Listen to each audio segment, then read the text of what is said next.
The message arrived at 11:47 p.m. on a Tuesday night. It was simple, just 5 words. I need you right now.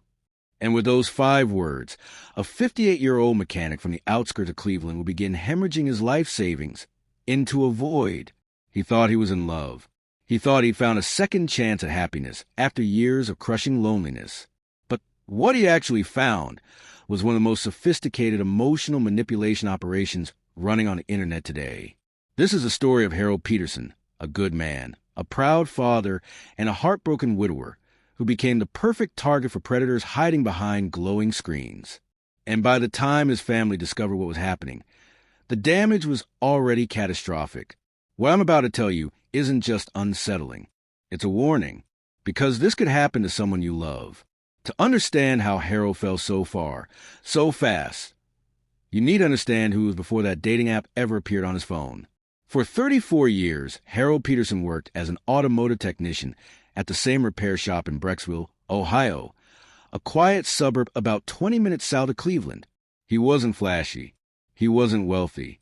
He was just steady job, steady paycheck, steady hands. He married his high school sweetheart, Marlene, when they were both just 19 years old. People told them they were too young, that it would never last. It lasted 31 years. They raised 2 children together, a son named Daniel and a daughter named Chloe. They bought a modest 3-bedroom ranch house. They took camping trips to Lake Erie every summer.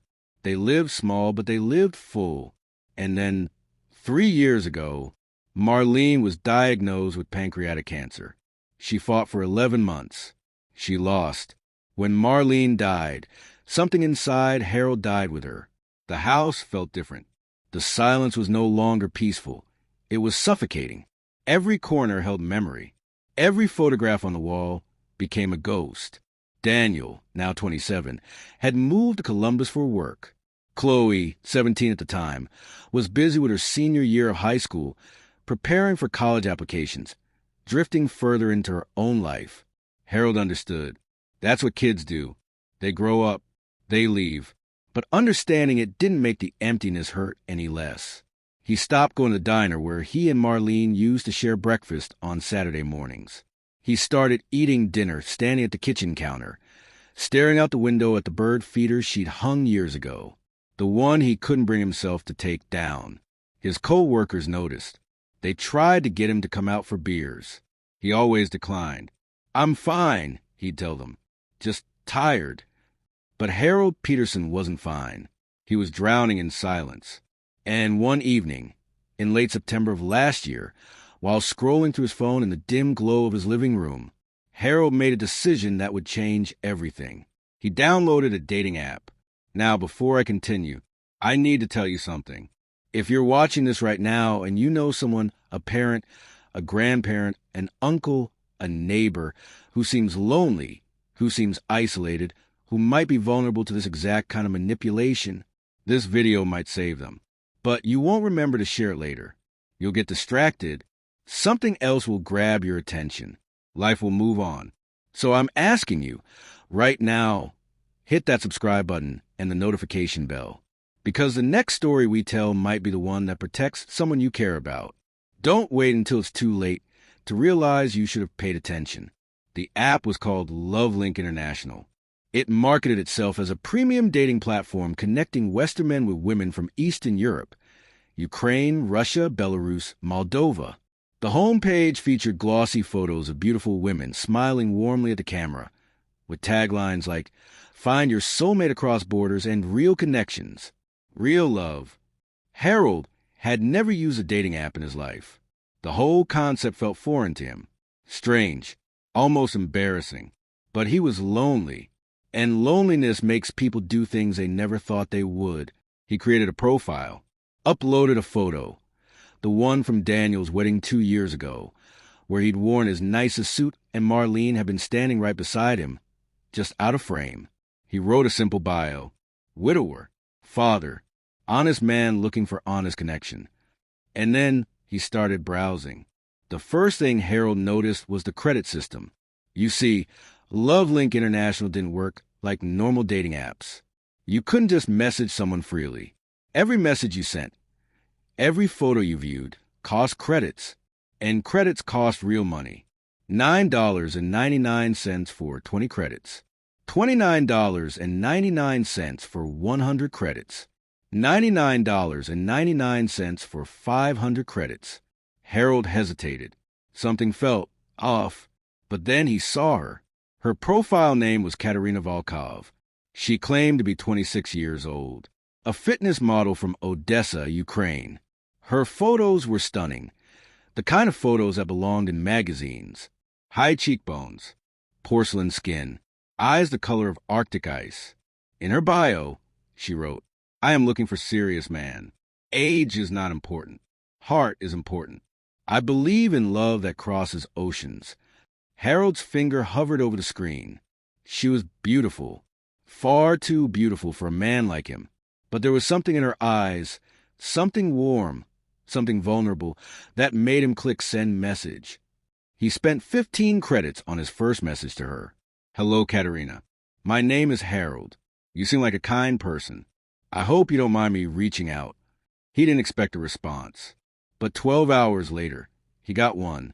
The message read, "Dear Harold, thank you for your kindness. I do not receive many messages from good men. Most men here only want pictures. But I can see in your eyes you are different. Tell me about your life." Harold stared at the screen, his heart beating faster than it had in years. She responded. She actually responded. He bought another 100 credits that night. Over the next several weeks, Harold and Katerina exchanged hundreds of messages. Each one cost credits. Each one pulled him deeper. She asked about his life, his family, his late wife. She listened, or at least it felt like she listened, with empathy and tenderness. "You must have loved her very much," Katerina wrote, after Harold shared the story of Marlene's passing.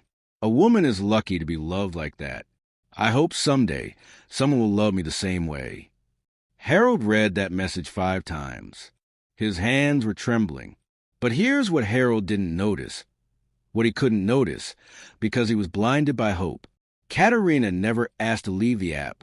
She never offered her phone number, never suggested a video call, never mentioned WhatsApp or Telegram or any other platform where they could communicate freely, without credits.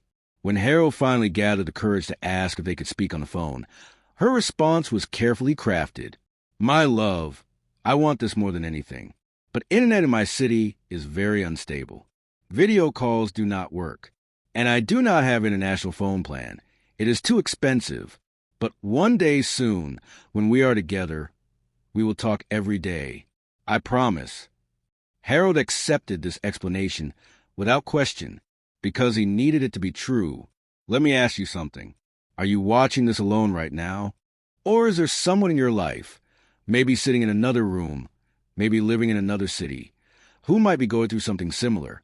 Someone lonely, someone grieving, someone desperate for connection.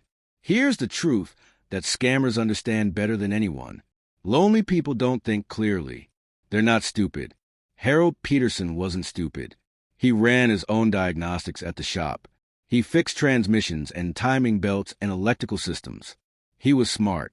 But intelligence doesn't protect you from emotional exploitation. Grief does something to the human brain. It opens doors that should stay closed. It makes you believe things you would have laughed at 5 years earlier. And right now, somewhere in the world, there's a predator logging into a fake account, using a stolen photo, ready to say exactly what their next victim needs to hear. If you haven't subscribed to this channel yet, do it now. Not for me. For the people you love who might need to hear these stories before it's too late. 4 months into the relationship, Harold had spent over $1,400 on credits. He hadn't told anyone, not Daniel, not Chloe, not his co-workers, because somewhere deep down he knew how it would sound. A 58-year-old mechanic spending thousands of dollars to message a 26-year-old Ukrainian model on a dating app? He could already hear the judgment, the laughter, the pity, so he kept it secret. But secrets have a way of surfacing. It was late November when Daniel came home for Thanksgiving. He'd noticed his father had seemed different lately, lighter, almost cheerful. Harold had even started humming while doing dishes, something he hadn't done since before Marlene died. Daniel was happy for him. He assumed his father was finally healing, finally moving forward. But then he saw the notifications. Harold had left his phone on the kitchen counter while he stepped outside to check the grill. The screen lit up with a new message. Love Link International. New message from Katerina. Daniel frowned. He picked up the phone, not to snoop, just to hand it to his father. But as he did, another notification appeared. Credit balance low. You have 8 credits remaining. Top up now to continue your conversation. Daniel's stomach dropped. Credits? What kind of dating app charged credits to talk to someone? When Harold came back inside, Daniel handed him the phone. Dad, what's Love Link International? Harold's face went pale, then red. It's nothing. Mind your business. Dad, I'm not trying to. I said it's nothing, Daniel. The sharpness in his father's voice was something Daniel had never heard before. It was the sound of a man who knew he was cornered. But Daniel couldn't let it go. Over the next several days, Daniel did his research. He Googled Love Link International. What he found made his blood run cold. Forum posts, Reddit threads, consumer complaints, dozens, no, hundreds of stories from men who had lost everything on his platform and others like it. Men who thought they'd found love. Men who wired money, bought gifts, sent cryptocurrency. Men who never met the women they thought they loved because those women didn't exist. The Love Link business model was simple. The women on the platform were either completely fabricated, AI-generated profiles operated by paid employees in call centers, or real women who were paid commission to keep men talking as long as possible. The longer conversation, the more credits spent. The more credits spent, the more money the platform made. It wasn't a dating site. It was a content farm designed to extract money from lonely, vulnerable men. And Harold was one of the targets. Daniel printed everything he found. 23 pages of evidence. He drove back to his father's house on a Sunday afternoon, determined to have the conversation Harold didn't want to have. But what happened next haunts Daniel to this day. Dad, I need to talk to you about something serious. They were sitting at the kitchen table, the same table where Harold and Marlene had eaten breakfast together for 3 decades. Harold set down his coffee mug. His jaw was already tight. If this is about that app again, it's not just about the app. Daniel slid the stack of papers across the table. It's about this. Harold glanced down at the printouts, screenshots, articles, testimonies from victims. He didn't pick them up. I don't need to read that. Dad, please, just look at. I said I don't need to read it, Daniel. Harold's voice rose. You think I'm an idiot? You think I don't know what the internet says about these things? Then why are you still? Because she's real, Daniel. Harold slammed his palm on the table, rattling the coffee mug. You don't understand. You have someone. You have your life. You don't know what it's like to come home to an empty house every single day for 3 years. You don't know what it's like to hear nothing but silence. To realize that the person you spent your whole life with is gone, and you're supposed to just keep going. His voice cracked. Daniel felt his heart shatter. Dad, I'm not saying you're stupid. I'm saying you're being targeted. These people, they're professionals. They know exactly what to say. They find men who are grieving, men who are lonely. They study you. They learn your weaknesses. And then they tell you exactly what you need to hear. Harold shook his head slowly. You didn't see the video. Daniel blinked. What video? Harold pulled out his phone. His hands were trembling. He opened the app, navigated to save file, and pressed play. On the screen was a woman, blonde, beautiful, exactly matching Katerina's photos, holding up a piece of paper. On the paper, in handwritten letters, was a single word, Harold. She smiled at the camera, waved gently, and the video ended. Harold looked up at his son with tears in his eyes. She wrote my name, Daniel. That's not AI. That's not some call center. That's a real woman holding a real piece of paper with my name on it. Daniel didn't know what to say. Because here's the thing about modern scam operations. They adapt. When victims started demanding video proof, the scammers evolved. They hired real women, often in impoverished regions, to record short, personalized clips for clients. Or they use increasingly sophisticated AI deepfake technology to generate videos that were nearly impossible to distinguish from reality. That 8-second video of a woman holding Harold's name, it cost the scammers almost nothing to produce. But to Harold, it was worth more than all the evidence in the world. It was proof that he wasn't a fool, proof that his love was real, proof that he wasn't throwing his life savings into a black hole of manipulation and lies. Daniel left that day without changing his father's mind. But what he discovered next would push the family to its breaking point. Before we continue, I need you to understand something. The story you're hearing right now, it's not rare. It's not unusual. This is happening every single day. To fathers, to mothers, to grandparents, to people who worked their entire lives, saved every penny, and had it all stolen by someone they never even met. The reason I do this, the reason this channel exists, is because education is the only weapon we have. You might be thinking, this would never happen to me. But it's not about you. It's about the people who trust you, the people who might come to you when something feels wrong. And if you're not subscribed, you might miss the one story that could save them. Hit subscribe. Right now, I'm not asking for myself. I'm asking because the next victim might be someone who calls you when they're scared and confused, and you need to know what to tell them. It was February when Daniel received a phone call from his younger sister, Chloe. She was supposed to be at college, her first year at Ohio State, paid for by a modest college fund Harold and Marlene had built over 15 years. But she wasn't calling about school. She was crying. Daniel, I tried to register for next semester's classes. They told me my tuition wasn't paid. Daniel's blood went cold. What do you mean it wasn't paid?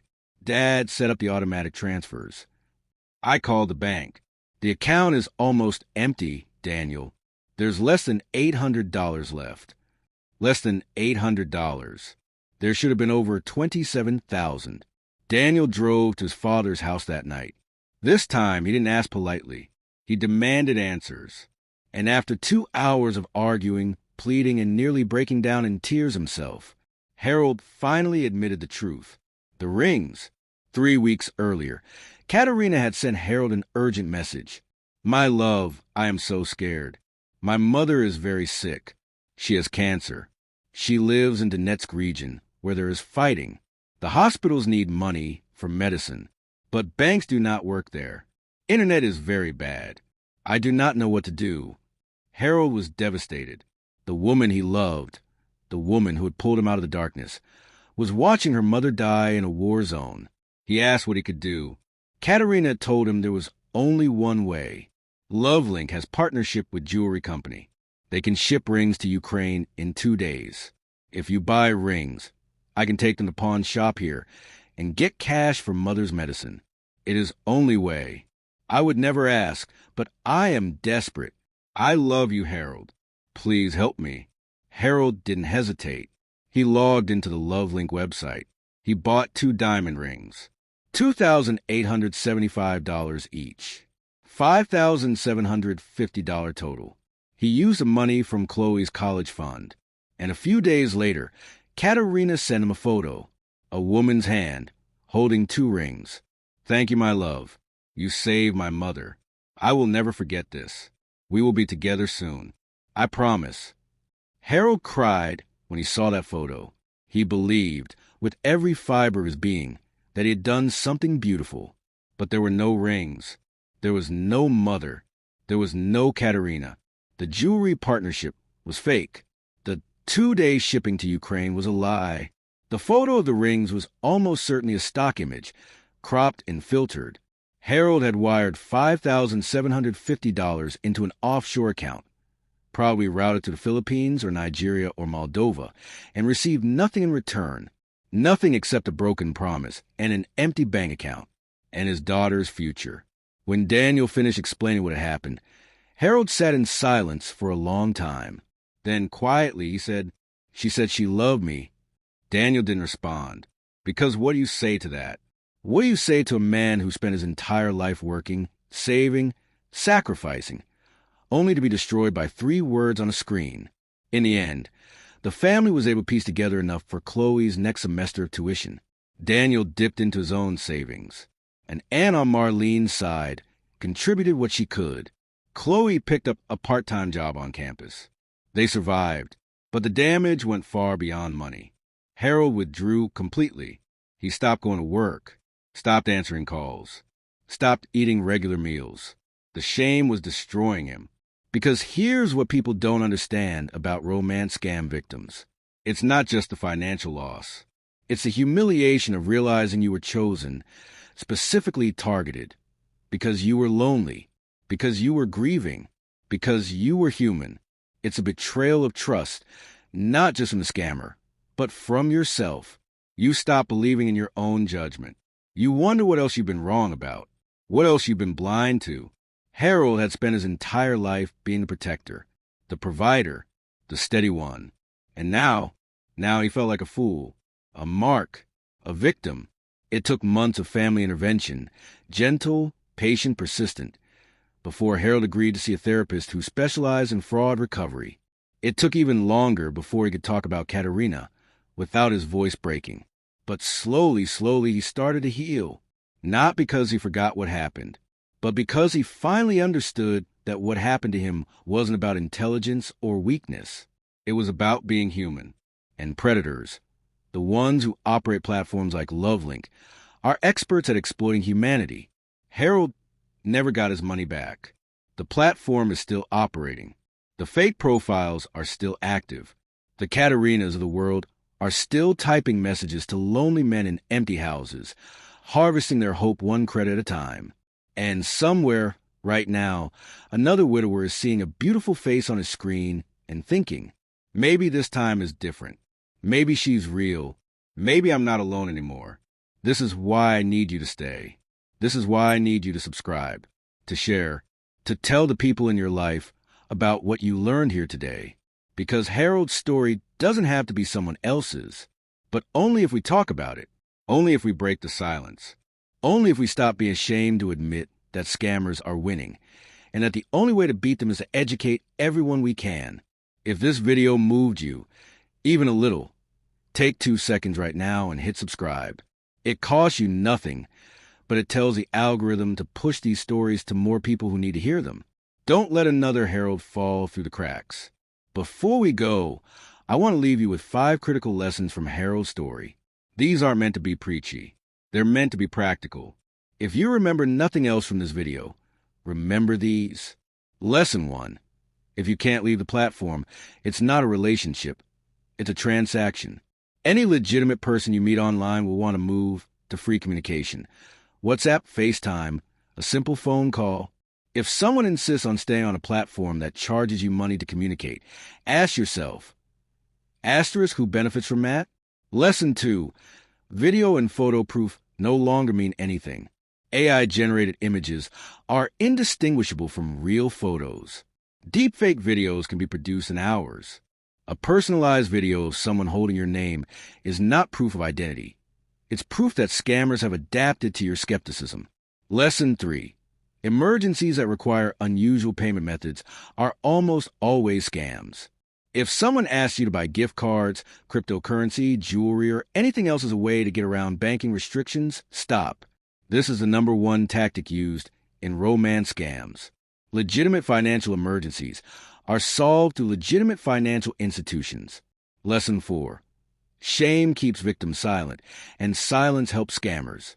The reason Harold didn't tell his family wasn't because he was stupid. It was because he was embarrassed. Scammers rely on this.